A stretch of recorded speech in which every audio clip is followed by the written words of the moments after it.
Mike here with another big time reaction for you. And if you seem like I'm a little slower, this is our 11th take because I got a little bit of a story for you. So for today, as I told you yesterday, we have a new artist, Post Malone. Yes, everybody knows who he is. Unfortunately, I really checked out of music for the longest time, especially, Kanye for a while there until he went nuts. After that, I just really wasn't interested. Nothing really got my attention. I'm old. I like the old shit. Tell K-Dot and that whole summer of greatness. Poor Drake. He's still getting shit. Where I started learning about some of these, and I think it's a lot of reason why I like to start this channel is because I wanted to learn about these new people. What I learned about Post Malone. Post Malone was a favor. Or basically, she just asked, will you do Post Malone? Will you do Post Malone? Well, who asked me? My son's better half. This is her favorite artist. And she talks so highly of him. Great singer, great songwriter, all this stuff. I didn't want to do it because when I looked him up at first, I was like, it looks like a country music. At least that's what he's doing today. His collaborations are all pretty much country. It looked like recently he was with Taylor Swift a couple times. That's crazy. Think about that. But he's like, yeah, but he didn't come from there. And I go, what do you mean? Well, I found out, yeah, he didn't. But 19 or 20 years old, he finally got up to the mainstream. Before that, he was part of the Spotify scene.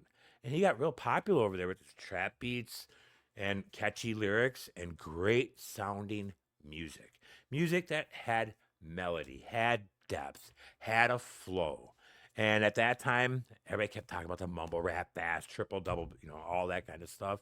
And it was a breath of fresh air. And from what I heard, he took off like a motherfucker, which was great. And so when he got to the mainstream, got to go on this tour. So I'm going to go around to the radio stations and stuff, promote his brand new album, this hit track. What was it called? White Iverson or something like that? That's probably the first one we're going to do after this. And I think what the downside was, and no one ever really said it, but I'll put $80 to $100 on it that his record label made him get the cornrows, wear the grills, and talk that way.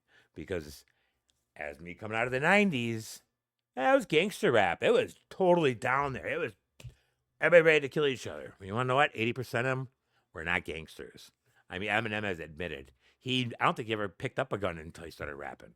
It was a presence. It was a way to sell records, right? But today we have these, hip hop aficionados, or how they like to call themselves, the gatekeepers.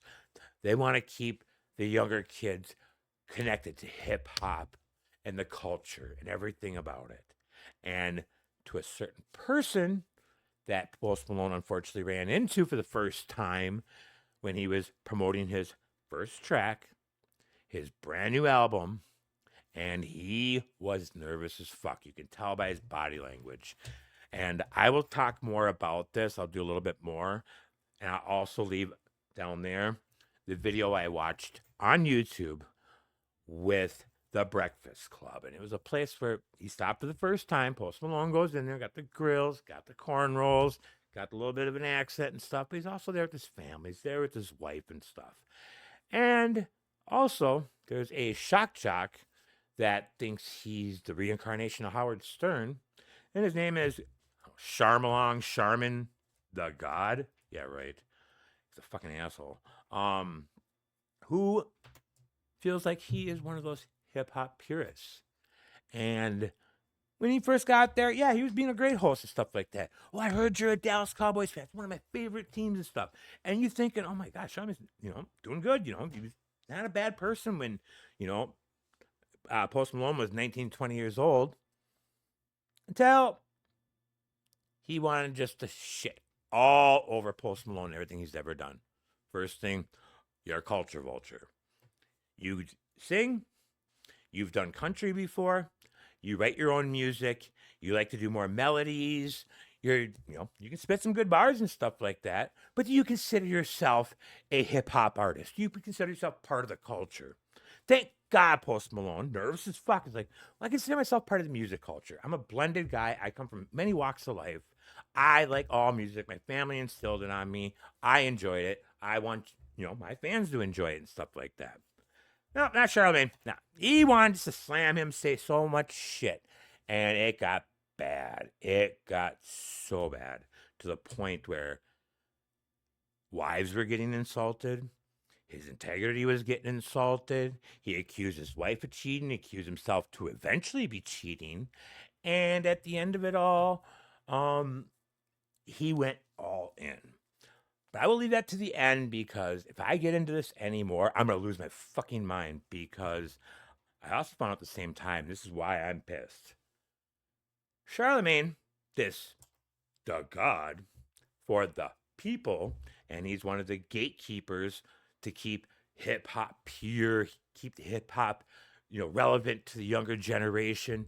And he wrote a book about mental health.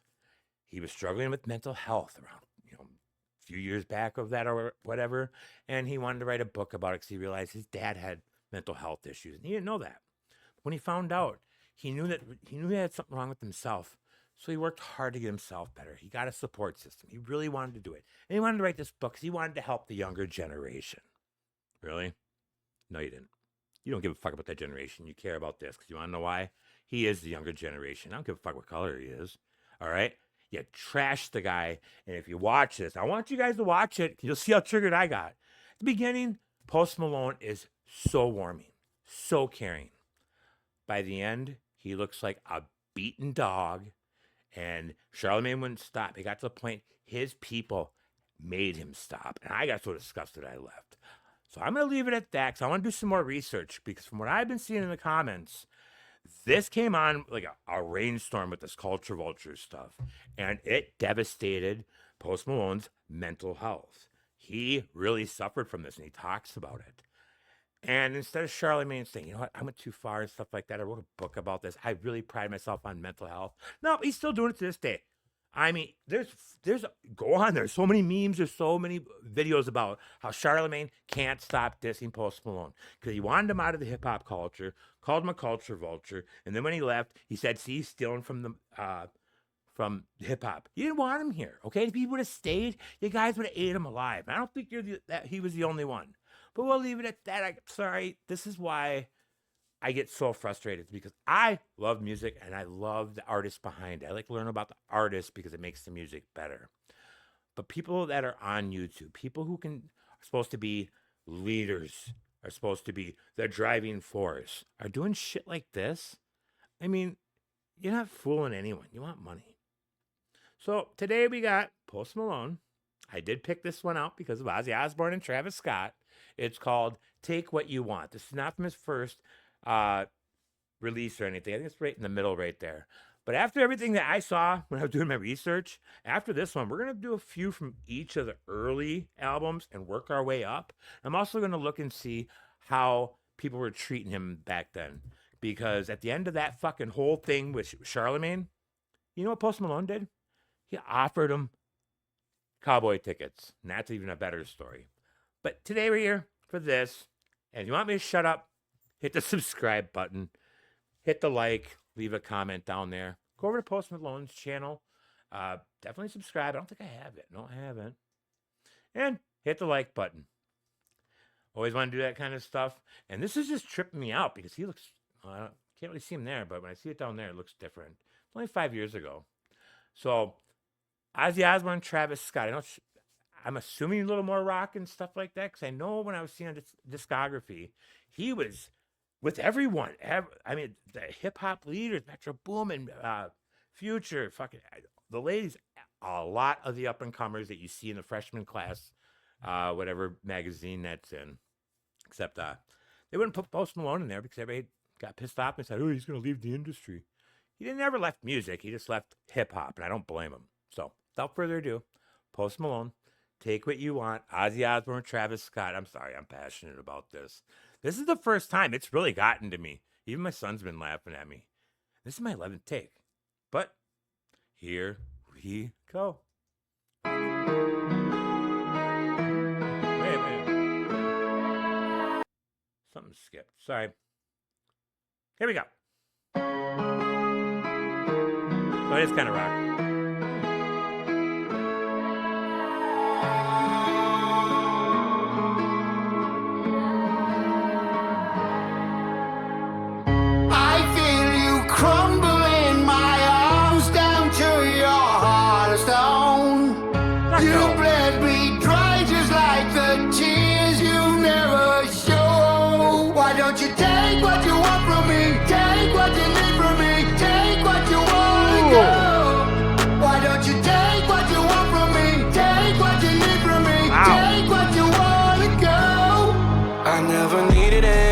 from you. And all I ever... I was way off.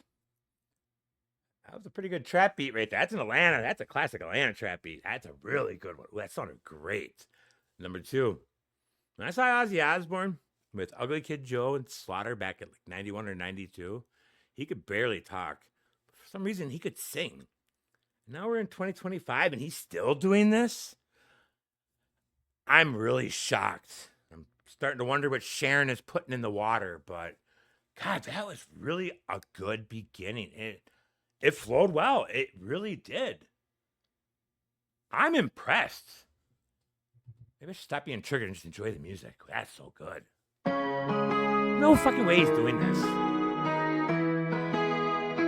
Love that. I never would have thought a beat was coming.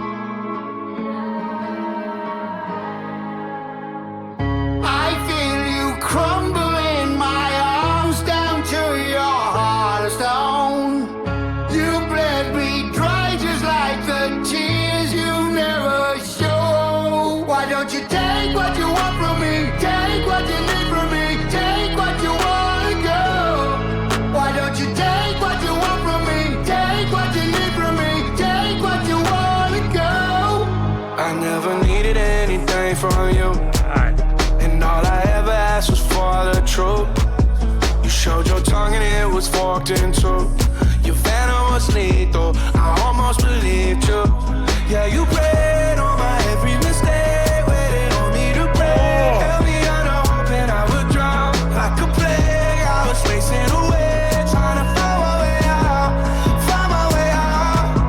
And then finally came the day I stopped giving my heart away.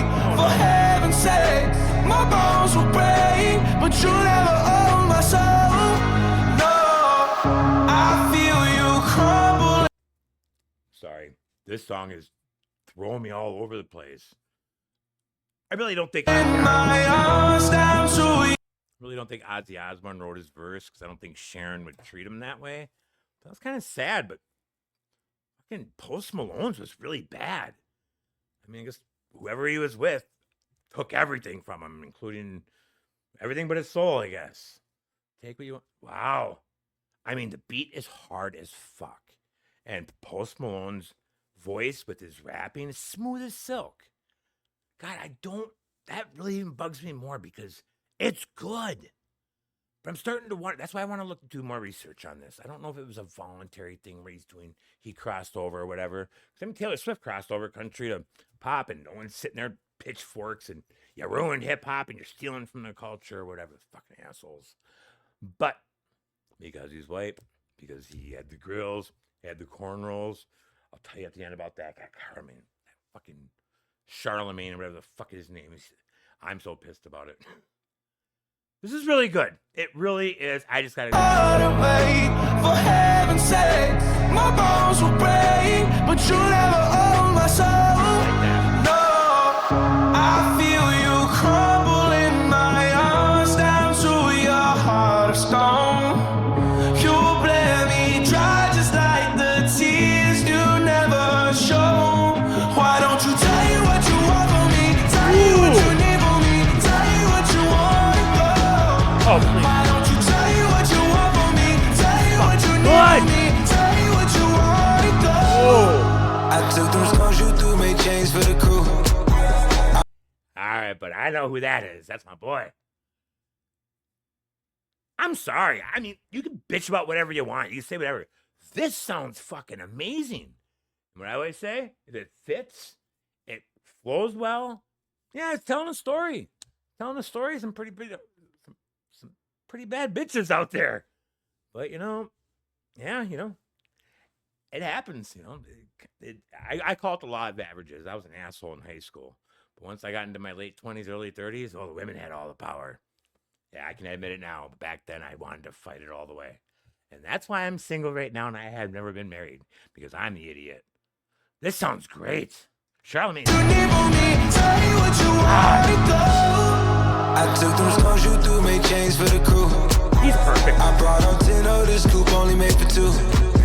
They all through it, ain't nothing left to do. I need some more reasons to live out to see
Travis Scott plays guitar. I don't think Ozzy can spell guitar. I know Post Malone plays guitar. I don't think he does the acoustic, right? So I'm lost on that part, but that sounded really good to go in there. You know what? I needed this, okay? I've been doing the beginning of this for 11 takes for a very long time because I can't get over the fact when I watch that. I will put that down in the description. It is The Breakfast Club. Just look up Post Malone and Dumbass. Charlotte the God. THA God. Oh, it's just, I'm so triggered by him, but this is really, really good. Let's see how the guitar does. But you wanna go.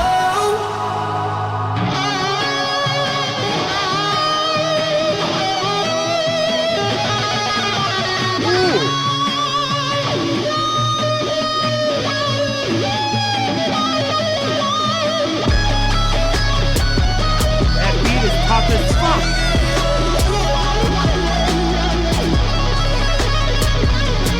Oh, the finger pick.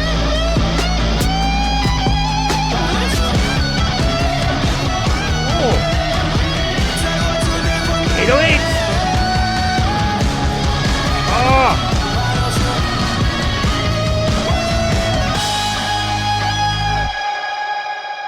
Oh.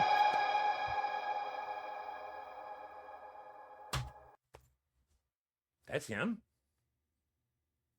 Oh, yeah, he really did go country. That was good. I mean, rock and roll, hip hop, a bomb ass trap beat. That was fucking amazing. I don't know who did that one. I don't know who's on guitar too, because I don't think that was him.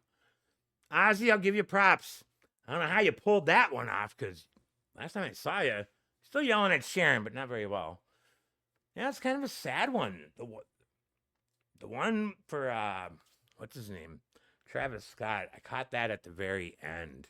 He's trying to keep this girl there with whatever he can because he doesn't want to be alone. And he knows if she leaves, she's going to go with his boys that also got money because she follows the money. She doesn't follow her heart. She follows this. And I guess that's the story of your life today, right? So I do apologize, guys. This was not the easiest one for me to get through, but this is going to be something I want to really look into. I'm very curious on how bad the culture attacked Post Malone because in one song, he's pretty gifted. And if he wrote the stuff, if he's playing that guitar and he did some of those beats and that flow, I'm pretty sure he wrote Ozzy's part. I don't see Sharon being that bad, but who knows nowadays? Fuck. But yeah, it's just, I need to do some more research because something tells me he's not one. He's one of quite a few that got pushed out of the hip hop scene because there are people up here who don't want the little ones to get better. And if the little ones are going to get better, it sure as hell ain't going to be a white guy. I mean, we can go all the way down. Now, let's be very quick about this. Charlemagne first wanted to attack him by asking him, what is he going to be doing for Black Lives Matter Day? Second thing I think he done after that was he wanted to make fun of his dad for working at Dallas Cowboys stadium. He's like, what was he, water boy? I said, no, he was working the food service place. And he's like, well, that's even worse. And Post Malone's got this shit grin on his face. He's like, I thought it was pretty good. You know, he got his own suite. He had his own private office. We got to go to every game, including playoffs. Really? Yeah, I got a couple tickets. Would you like to go, Charlemagne? I don't know. I don't think so. Oh, and then someone asked him, have you even listened to any of Post Malone's music? No, I haven't listened to any of that music. I bet it sounds like shit. And it just blew my mind on how stupid he was and the fact that he is a person who wrote a book on fucking mental health.